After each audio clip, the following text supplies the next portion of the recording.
Hola, soy Giorgia Esposito de la Universidad de Turín, Italia, y en esta comunicación voy a trazar un panorama relativo a la circulación de formas lingüísticas innovadoras en español, las cuales, a pesar de las restricciones tipológicas del idioma, proponen soluciones novedosas que operan sobre el género gramatical para dar cuenta de una concepción más amplia del género social. En la primera parte presentaré brevemente el campo disciplinario en el que se enmarca mi investigación y el objeto de estudio. La segunda parte consiste en un estudio empírico realizado a partir de un corpus más amplio y heterogéneo, donde mostraré ejemplos relativos a la circulación de neomorfemas innovadores en producciones poéticas contemporáneas en lengua española. En el último tercio del siglo XX se conforma un campo de estudios interdisciplinario que pronto dirige la atención hacia los modos en que los hábitos lingüísticos pueden reproducir y reforzar jerarquías y discriminaciones basadas en el género. Podemos hipotetizar una periodización del campo de estudios en dos fases principales, donde la segunda, más que sustituir, se suma a la primera. La primera fase se caracteriza, entre otras cosas, por la búsqueda de soluciones lingüísticas orientadas a la feminización, como parte del proceso social en marcha que les otorga mayor visibilidad a las mujeres en la esfera pública, sobre todo en la laboral.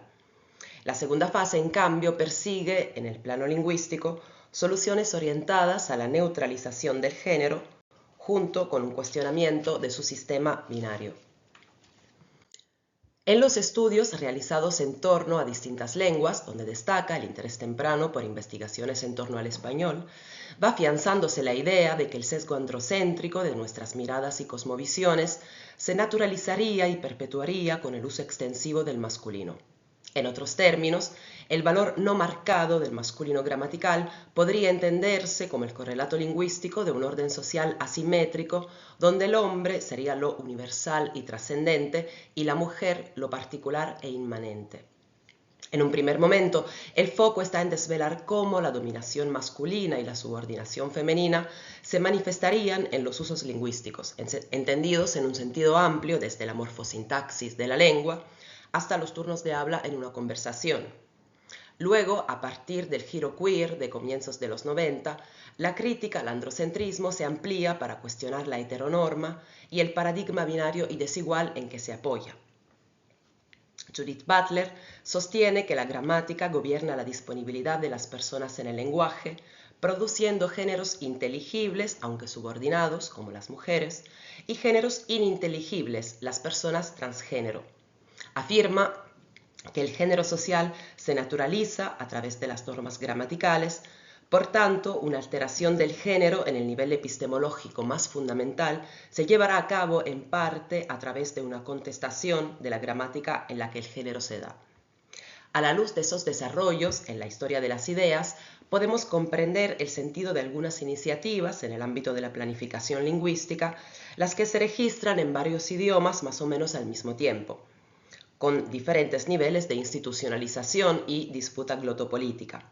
Mencionamos al menos el reconocimiento de neopronombres como el sueco hen, el they singular en inglés y los vaivenes de elle en español y del francés yel. Estos neopronombres tienen un doble valor, genérico y específico, es decir, sirven para referirse a una tercera persona cuyo género sea desconocido, irrelevante o no binario. El fenómeno del lenguaje inclusivo ha sido además un objeto de estudio muy explorado desde diferentes ramas de la lingüística en años recientes. Entre los múltiples enfoques desde los que se lo ha abordado para el caso del español, cabe mencionar al menos perspectivas gramaticales, psicolingüísticas, sociolingüísticas, discursivas, glotopolíticas, traductológicas y enfoques de derechos. Siguiendo a Sardi Tosi, cito, se puede sostener que sus recursos son marcas lingüísticas de disenso, en tanto funcionan como espacios de puesta en escena de la otredad genérica y emergen como huellas de la diversidad históricamente soslayada. Sin dudas, todas estas formas de lenguaje inclusivo generan efectos de sentido que nos interpelan como hablantes y por eso muchas veces nos incomodan y desestabilizan. En una acepción amplia, Podemos ver al lenguaje inclusivo de género en español como un continuum de formas alternantes que responden a la necesidad expresiva de evitar el sesgo androcéntrico del masculino genérico y en ocasiones de nombrar identidades no reconducibles al binomio varón-mujer. Podemos distribuir las distintas variantes a lo largo de un continuo que va de las estrategias más conservadoras a las más innovadoras, algunas más orientadas hacia la feminización, otras hacia la neutralización del género. Partiendo del eje más conservador, habrá estrategias de neutralización con el empleo de nombres epicenos o de género común sin determinante, nombres colectivos o abstractos y circunlocuciones. Siguen las estrategias de duplicación con acumulación de morfemas femeninos y masculinos en forma extendida o contraída. Hacia el eje más innovador están los signos gráficos como arroba, asterisco y guión bajo, el femenino con valor genérico y los neomorfemas inclusivos o no binarios como X y E. Pasemos ahora a la segunda parte en la que veremos una aproximación cualitativa que combina diferentes enfoques y metodologías para arrojar luz sobre la circulación de neomorfemas inclusivos en producciones poéticas contemporáneas en lengua española. El corpus está compuesto por 4 textos poéticos publicados en años recientes, entre 2019 y 2023, en Argentina y Chile. Son textos que pueden adscribirse en un sentido amplio a la poesía militante por los derechos humanos y la justicia social, al llamado artivismo, en palabras de Susie Shock. Los 4 textos son colecciones que acompañan las luchas y movilizaciones contemporáneas, como el estallido social de 2019 en Chile, o en Argentina la trayectoria más larga de luchas sociales y políticas públicas con perspectiva de género, desde la Ley de Educación Sexual Integral hasta la de interrupción voluntaria del embarazo, pasando por la Ley de Identidad de Género, entre muchas otras. El estudio gira en torno a la pregunta cómo se articula y desarticula el género en el corpus, entendiendo por género tanto la propiedad gramatical como la categoría social. Del género como categoría morfosintáctica, observamos qué formas neomorfemáticas aparecen y con qué valores, singular o plural, a su vez específico o genérico, donde el primero categorizaría la sustancia semántica identidad no binaria y el segundo la de género humano. Respecto del género entendido como un constructo psicosociocultural, indagamos cómo se construye discursivamente la desarticulación del orden sexogenérico, qué discursos disidentes aparecen y cómo estos dialogan con los discursos dominantes o hegemónicos en torno a las identidades sexogenéricas. El análisis gramatical arroja los siguientes resultados cualitativos. El primer texto del corpus, el de autoría mixta, es el que presenta la mayor heterogeneidad de usos y valores, abarcando 3 signos neomorfemáticos, X, E y guión bajo, y 4 valores, singular y plural, específico y genérico. El segundo texto presenta un signo, la X, y 3 valores, todos menos el plural específico. En el tercer texto aparece la X asociada únicamente al valor de plural genérico. Por último, el cuarto texto, el de Susie Shock, presenta una sola ocurrencia neomorfemática en E y con valor de plural genérico. En nuestro corpus, la ocurrencia de neomorfemas en singular con valor específico se suele asociar con la expresión de la primera persona, mientras que el uso genérico del singular se combina más frecuentemente con la tercera persona. En cuanto al plural, la identificación de un valor específico tiene un fuerte anclaje contextual y a menudo no se dan las condiciones suficientes para desambiguar entre valor específico y genérico. En cuanto a la expresión de la concordancia gramatical, observamos una oscilación entre usos más sistemáticos orientados a una concordancia plena en el nivel morfosintáctico y otros usos disruptivos pero no sistemáticos, donde los neomorfemas alternan a veces con el masculino genérico, como en el ejemplo 17, otras veces, como en 18, alternan entre sí. En torno al género social se despliegan al menos 2 discursos disidentes, uno social y otro metalingüístico, a su vez articulados en discursos que se enfrentan a sus pares o contrapartes hegemónicas y otros que proponen y construyen mundos alternativos. Así encontramos un discurso sobre la violencia estructural que emanaría de instituciones como la familia y el Estado, un discurso a favor de la educación sexual con abordaje integral y perspectiva de género, un discurso metalingüístico contra el masculino genérico, donde se libran a la vez una batalla contra el androcentrismo cultural y una disputa en torno a la ideología en el lenguaje. Por último, un discurso en torno al poder de nombrar y de nombrarse como un modo de existir e inventar mundos.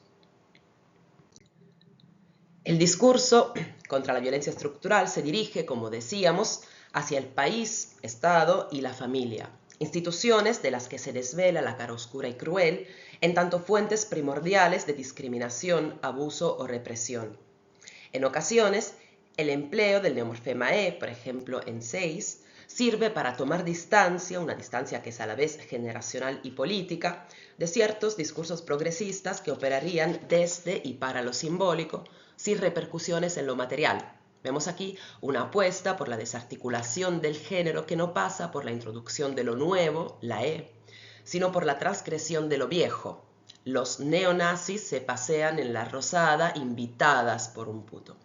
Así como en textos anteriores de la autora aparecen sintagmas como la varón y el mujer.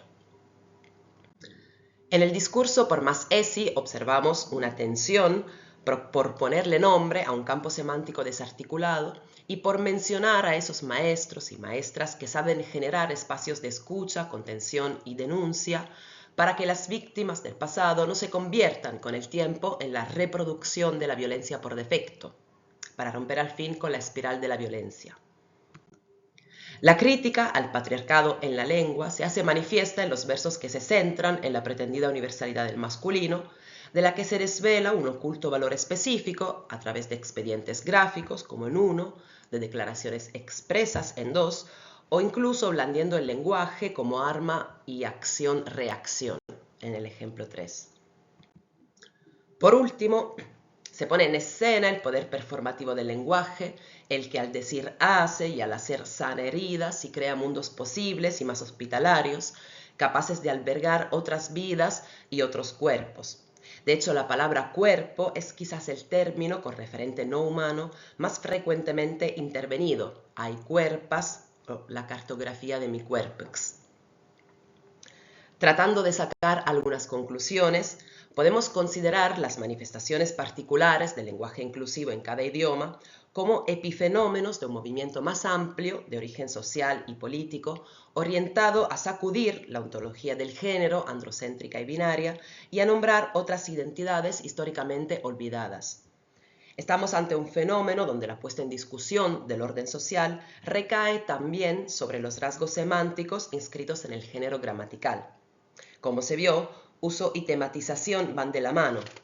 De ahí que lo lingüístico, lejos de ser el mero reflejo de una realidad ajena, se convierta en parte integrante de lo social y lo político, como un síntoma más de cambios sociales en marcha, en palabras de Zunino y Boskin. Además, sugerimos que la poesía, especialmente la ligada al artivismo y al activismo queer, haya sido uno de los campos de irradiación o al menos de manifestación más temprana de neomorfemas innovadores. En nuestro pequeño corpus, la aparición más temprana de un morfema es de 2014, el uso de la X en el segundo texto de nuestro corpus, Clau-Videgain.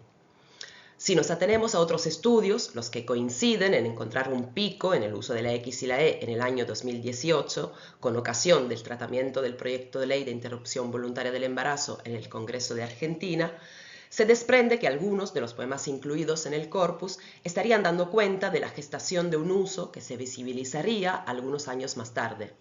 Asimismo, aún desde su parcial representatividad, nuestro análisis confirma las observaciones de Kalinowski en torno a cierta especialización en términos de valor y número de la E para la referencia mixta, el plural genérico, y la X para identidad no binaria en singular.